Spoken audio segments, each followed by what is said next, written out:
30 millionga 20 ta 1,5 milliondan qo'zi oldim. Bundan 2 yil avval. Keyin bitta qo'chqor oldik o'g'lim bilan birga borib, yemini oldik. O'g'lim harakat qilaveraylikchi. Kimdan so'raymiz? Ag'dan bag'dan so'raymizmi dedim. Dedim. Ha, yoshligimda boqqanman, bilaman. Hozir mana molni boqdim, tajribam bor. Shu qo'y minigan ozgina harakat qilsa, ham yo ustidan yo ostidan bo'ladi-da, hali tajriba oshiramiz o'zimizda. Bir kishidan so'rab erishguncha tavakkal qilib erishgan boshqacharoq bo'ladi.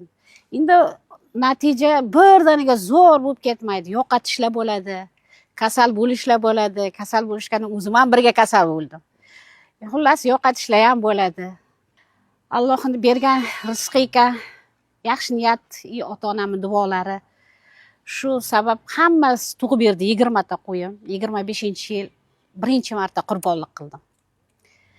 Niyat qildim, har yili Xudo xolasa qurbonlik qilaman deb. Alloh berdi, qurbonlik qildim. Shu bilan 20 tani sotib, aylantirib, yana bo'g'ozidan oldim. 3-4 oy yana boqib, haligilarni tug'dirib, bu 3-aylanishi. Sekin-sekin tajriba bo'lyapti o'zimda ham. Chunki qanaqa qo'y olishni bilmasdim. Chunki meni 3 yilga edi tajribam mol sohasi edi, qoramol. Shu qoramol sohasiligi uchun qo'yga nimam yo'q edi. Kimdan so'rayman demadim, tavakkal qildim. Qancha daromad qilaman deb ham o'ylamadim. Chunki bugungi kunimga deb tavakkal qilib boshladim.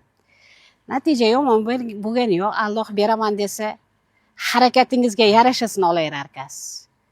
Shu mana vaziyat ko'rib turibsizlar hozir. Ko'z tegadi, hammasini aytsam 80 ta qoldi, ha.